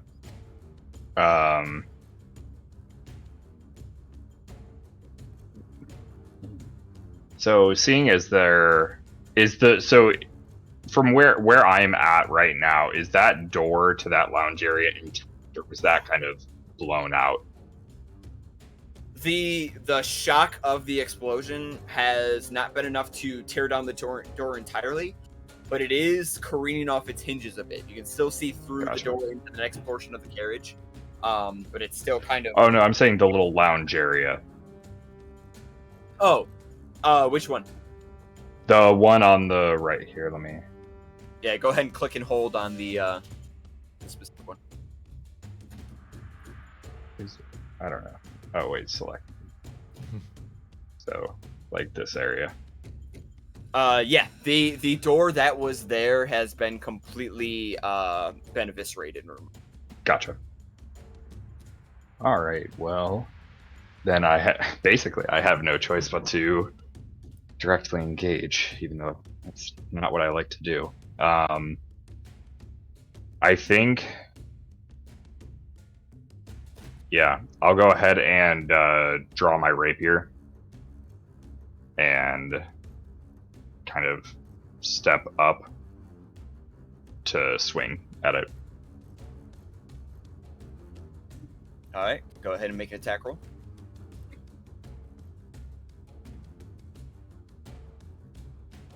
It is going to be a 12.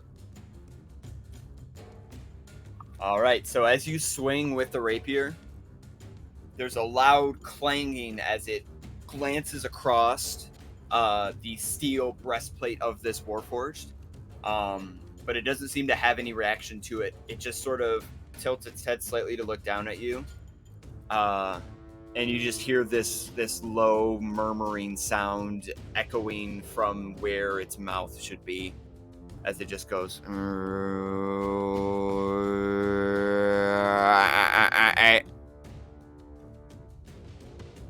Gotcha. You still have a bonus action in your remaining movement. Yes. So what I think I'm going to do then, seeing as clearly relatively ineffective, so Dak is up by the door. Is there anyone else in this section of the carriage, or is it just... So actually, Johannes, you should be in this portion as well, as you had raced ahead of Set and were heading towards the next carriage in the back. Okay. Wait, So yeah, you because I would- never actually moved my character, so which one would I be in? Like, where would I move? So you're gonna be right about here. Over here, yeah. Okay. Let's see. I think what I will do is use my bonus action to disengage and just move back towards the door that is now kind of ajar for the section that is now disconnected. Old spot to stand.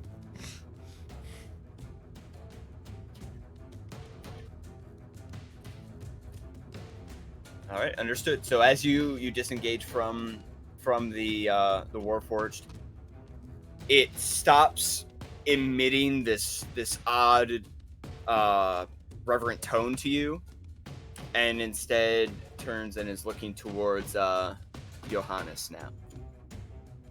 Oh, God. As we move into this Warforged's turn, it shifts its torso slightly without moving its legs at all. Looks to you, Johannes, and just lets out this really discordant "You've not been and suddenly brings an arm up towards you.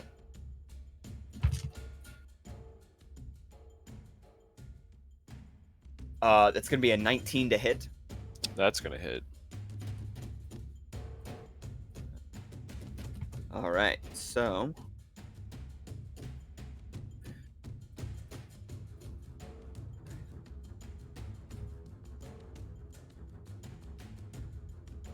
so you feel the impact as the Warforged slams its hand into your throat just below the base of your jaw and physically lifts you up into the air. The impact of it is such that it doesn't actually grab onto you, it just sort of slams you up into the chin. You are thrown into the air. Your back slams into the top of the carriage, and then you come crashing back down to the ground.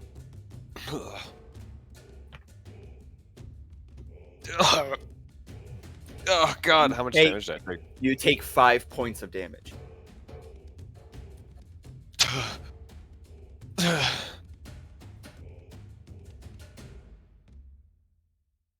What the hell is this thing? And as you fall, the Warforged turns and looks towards Dak. And begins moving towards him. That's of ours. The Warforged walks up until it is just within feet of you, looks down at you. There's no sound this time. Just the empty stare with the red eyes. Next up is the other Warforged. They are going to, having missed Sylva, immediately turn to their left and move towards Nathaniel. And as they do, they move towards them, bringing an arm out, and when they do, there's a massive shing as a blade protrudes from the arm. And they bring the blade around with a wide sweep to strike at Nathaniel.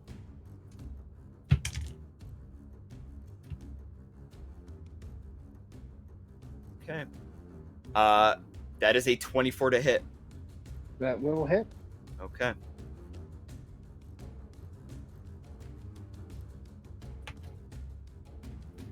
It's going to be 8 points of damage as the blade swings around, striking into your torso.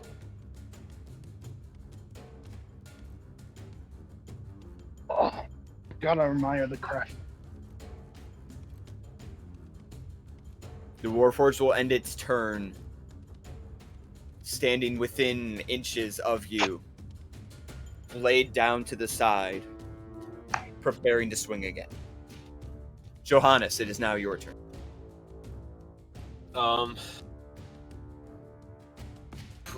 Okay. I'm gonna try to stop coughing as I stand back up. I'm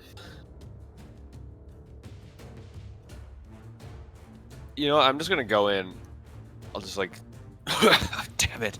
And I'll pull out my dagger and charge at it from behind. Try to stab it right in the back. All right, go ahead and roll. You All are, I believe you are flanking. Wow, I'm rolling really well tonight. 19 plus 6, 25. Excellent. That will absolutely hit. Go ahead and roll your damage. Yes, 1d4 plus 4. Oh, 5 damage. 5 damage. 5 whole damage. Hey, if that's minimal damage for you, that's pretty good. That is not bad. All right, so you managed to find a portion in the back of the Warforged where sort of this wooden sinew or this connective tissue is visible, and you stab into it with the dagger, and the Warforged sort of lurches back before it has the chance to entirely focus its sights on Dak. Anything else on your turn? No. No, I'll end my turn there. All right, Nathaniel, it is now your turn. All right. Things right in front of me. I grip my mace ever tighter. Feeling of being stabbed fresh in my mind. I'm gonna take a swing while casting Searing Smite upon my mace. Searing Smite, okay. You bring shame to the fires that birthed ya. Now let the fires put you to death. Alright, go ahead and roll to attack.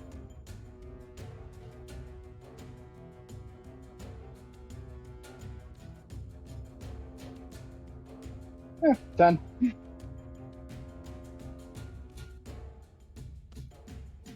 A 10 will miss. As you swing towards them with the incantation for Searing Smite, flames beginning to erupt from your weapon. The Warforged catches it, brings it back down, and lets go.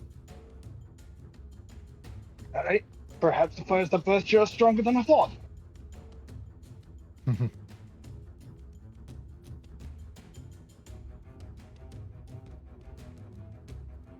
Alright, anything else on your turn? Nah, I stand my ground. This thing will not pass. Dak, it is now your turn. Okay, so Dak is processing a lot right now. Sure. He just saw the only person he knew be taken away suddenly. And now there's this large creature that seems to be attacking everybody. It's now right in front of him. And Dak right now is withering in pain, but not from the pain of the shrapnel, the pain that's arising from a sudden heat in his left eye. And as he's holding it, he's looking up at the Warforged, and in a language I doubt anybody else in this train knows, he says, "Atrukoli," and he casts Enlightenment on this Warforged. As a wave, a flash of heat hits him right as from his eye as he casts that. It's a Wisdom saving throw, DC 13.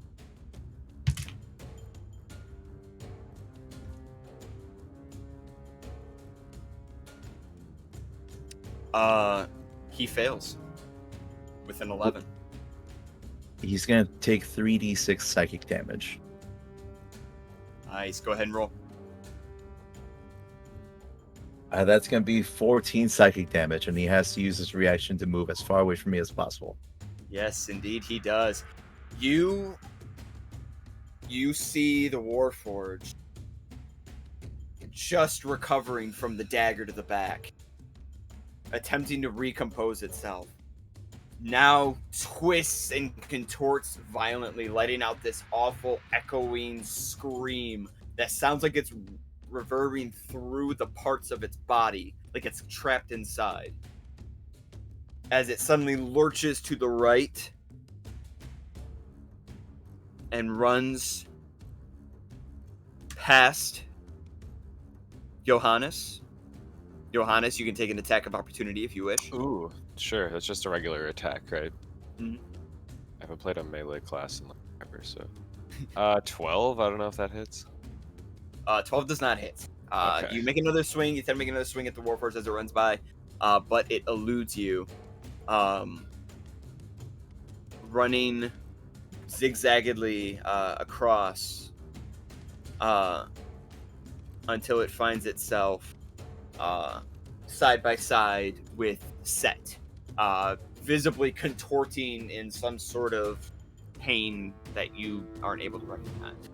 Similarly to its contortion, Dak is kind of shaking as he's experiencing his own pain from it. But he looks up at Johannes. What are those things? How the hell should I know? I'm just a chef, man. That's the end of his turn. I'm just a chef. Chef, bro.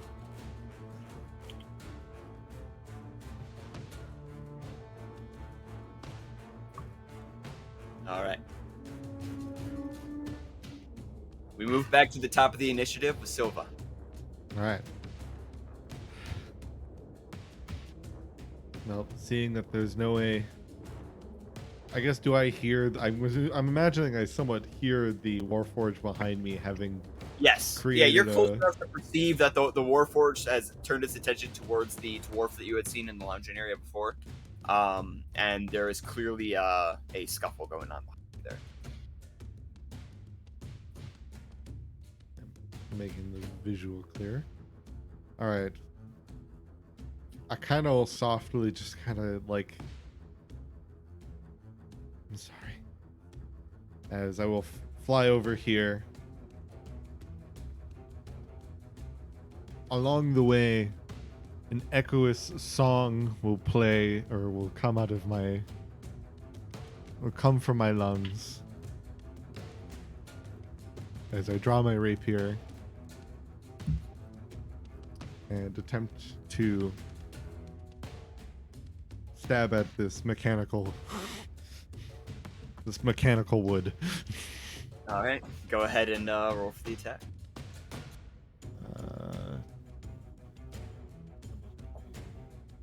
Okay. No extra attack bonus. 22. 22 will hit. Go ahead and roll the damage. All right. The D8. Ah, that could have been a little bit better. 6 damage. 6 damage. I need to add my quick forward my AC. And then that is it. That is action and bonus action. All right. Set, it is your turn again. Cool. So, in order to attack, would I have to move in closer to the Warforged? Yeah, depending on the range of your weapon. Yeah, so the rapier, I would have to take a step forward to... Okay. Then... Let's see.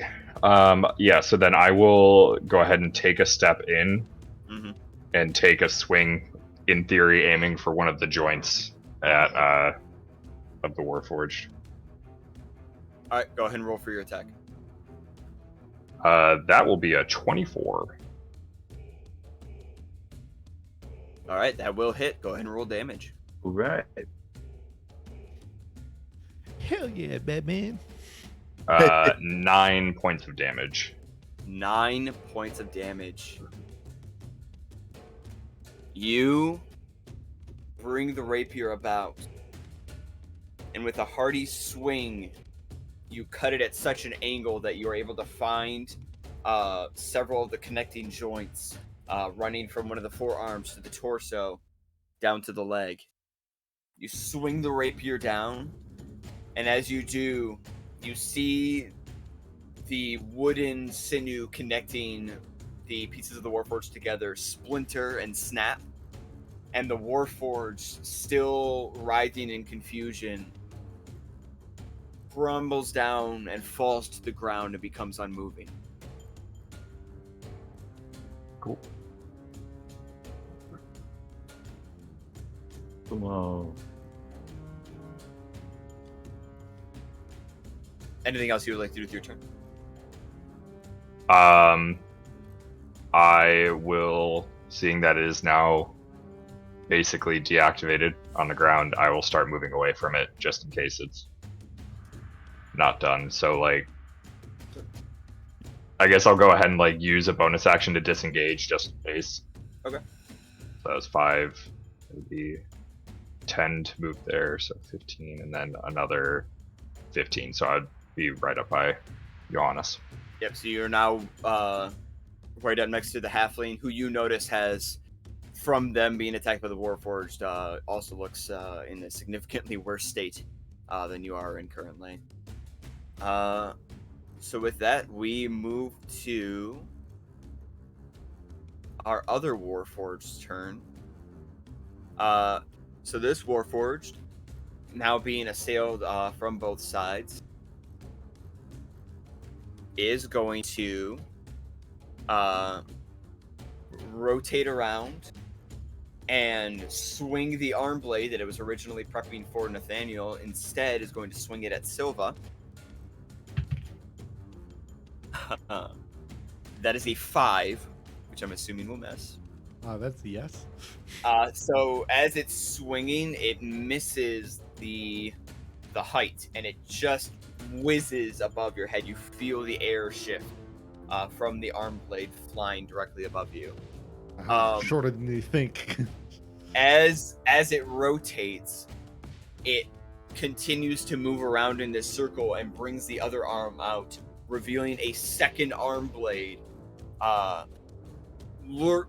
lunging this one towards Nathaniel for a second attack. The whirlwind strike.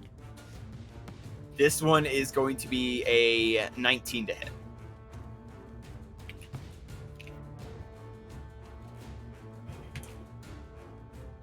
Which should hit with Nathaniel's AC. Yes. Nathaniel's. Yeah. Yeah. Okay. Nathaniel, you are going to take 5. You're going to take another 6 points of damage. Nope.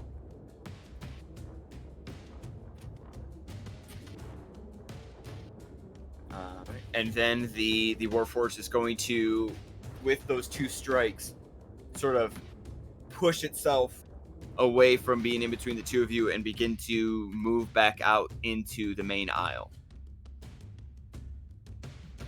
So as it does, Nathaniel, you have an attack of opportunity possible.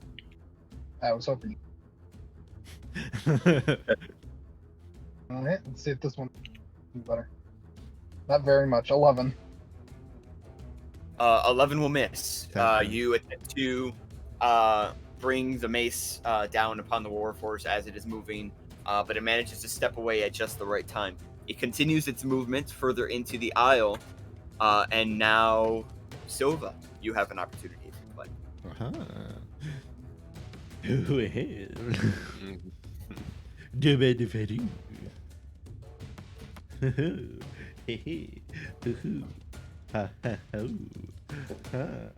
That's a 9 on the percentiles.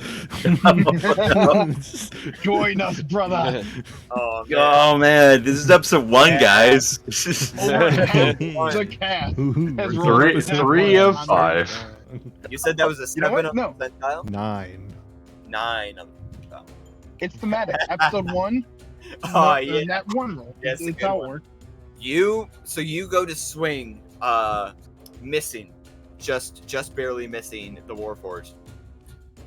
As you come back into pose, you suddenly feel this immense, intense urge to sneeze. And you turn your head to for some reason, like you instinctually turn away to not sneeze on the Warforged, just out of innate manners, I guess. And in doing so, you accidentally just sneeze all over Nathaniel. Oh no.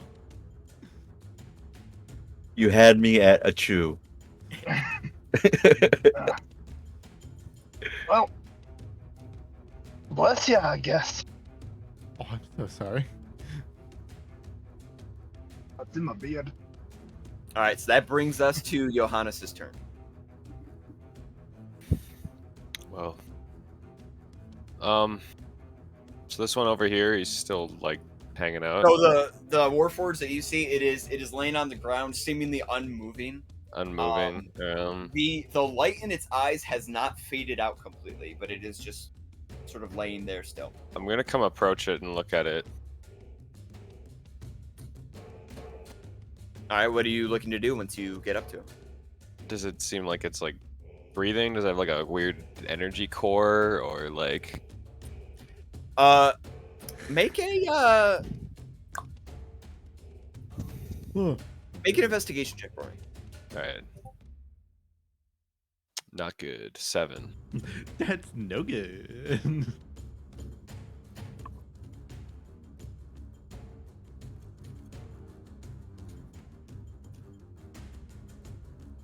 So yeah, you are not able to pick out anything in particular that appears to be out of place. Okay. It looks similar in construction and in structure to other Warforged that you have seen in the past. Okay. There doesn't seem to be anything too odd about it. The only thing really would be the eyes themselves. Okay.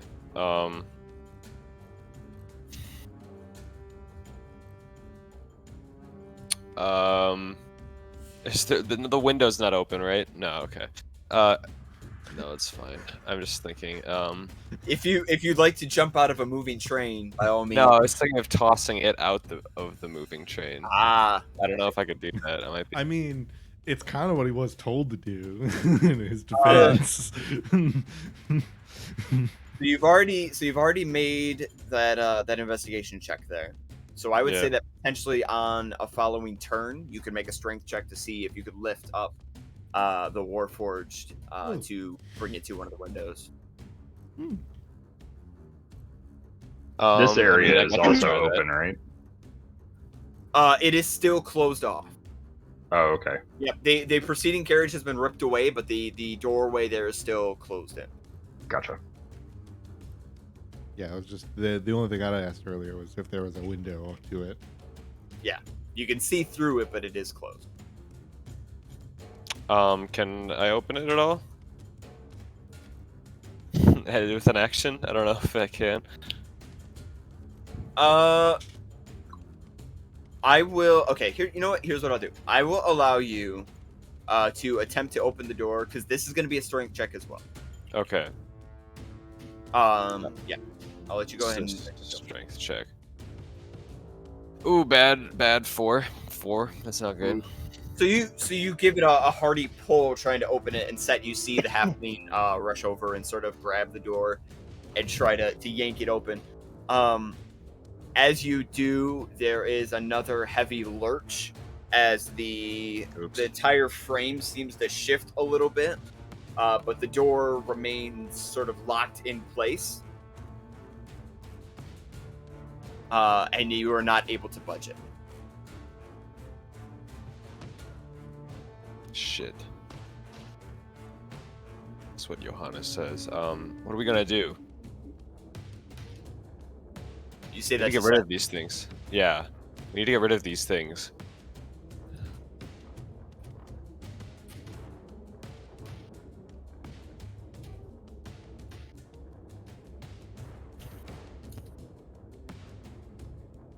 Set, do you have any response? I mean, I guess I'll just like end my turn. I mean, I guess I could try moving over to like help with the other one. Okay. Yeah, if you want to take any more movement, you could do so. Yep, Sure. use your remaining movement. I don't. Whoa, where do I see my 25 feet? Okay. Yeah, I'll walk to the door. Yep, you are a halfling, so 25. Okay. Okay. All right, so that is going to bring us to Nathaniel. Okay. I move towards. Yeah, I can move. Okay.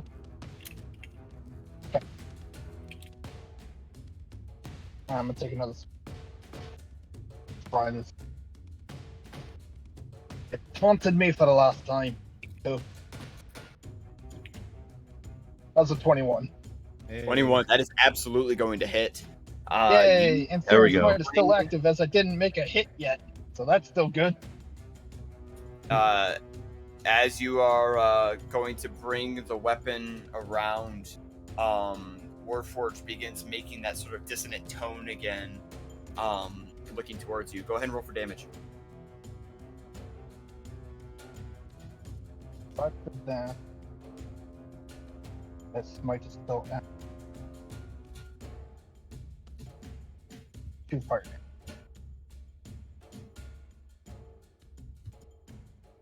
All right, so looks like five 5 mace damage bludgeoning.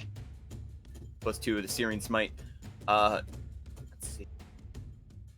It's also now on fire. And it's on fire.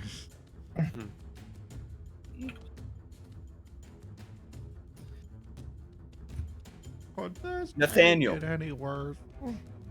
Nathaniel, as you bring the mace around, you see and feel as it begins to glow with this fiery energy. Jade, how do you finish the fight? Ooh, neat. Well, with it engulfed in flames, I would hope it kind of melts Terminator style, minus the thumbs up. So as you strike across this Warforged with a great heave, the Warforged is knocked back, falling backwards onto its knees. And from the point of impact, as the mace collides with its body, you see the metal immediately begin to burn and corrode, and a large streak of melted metal, a gash, is made across its chest. The mace moves upward, connecting with the head, searing across the face of the Warforged and removing one of the eyes. The Warforged is brought down to a crumpled position, moving slightly to get back up, but then slowly fading to a stop. There is an enormous lurch as the entirety of the rail shakes and is moved again. And then the carriage you are in slowly is brought to a stop. So slowly. Slowly comes to a stop. I asked this question just because I was flying. Right. Yeah, enough for you to be able to adjust. Yeah. So there isn't just like a slam forward. Just like, The door behind Dak suddenly bulges forward. Yep. The rail slowly comes to a stop. The reverberations cease, and what was initially loud explosions and fighting gives way to an eerie silence. No sounds at all, no screaming. You don't hear any of the other passengers, just silence. And in that moment, something else happened.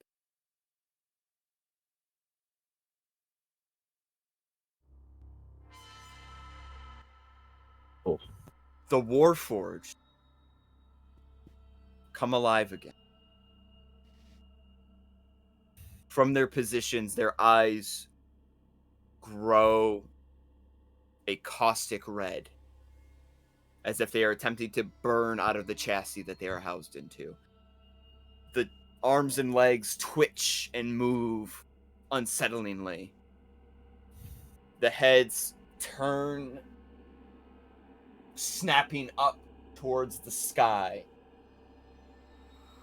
And all of you hear, as if it's coming from all around you, not just from the Warforged, but as if it's dozens, hundreds of metallic voices crying out in unison. Divided, we grieve. United, we mourn. Divided, we grieve. United, we mourn. Divided, we grieve. United, we... And you see the Warforged fully collapse to the ground. The eyes go dim, fading to nothing. And they are still. once again, there is silence and no movement except for 5 souls standing in a carriage whose lives have potentially been changed forever. And that is where we will end our first session of Dragonmark Symphony. Oh, And only 3 nat ones. New record. Only 3. Oh man, Below the median. I don't know. That's We hope pretty, you all that's enjoyed pretty watching. above averages. We hope you all enjoyed watching. I hope you all enjoyed playing. This has been a blast. Be sure to tune in next time to see what is going to happen to our travelers. Will they be reunited with their comrades? Will they figure out what in the world just happened? Who are these Warforged? Why are they here? And what happened to the other passengers of the rail? You'll have to tune in to find out. So be sure to be there next time, next Wednesday. Same bat time, same bat channel. Be safe. I hope you all have a good evening. And we'll see you next time. Peace. Later. Later. Bye.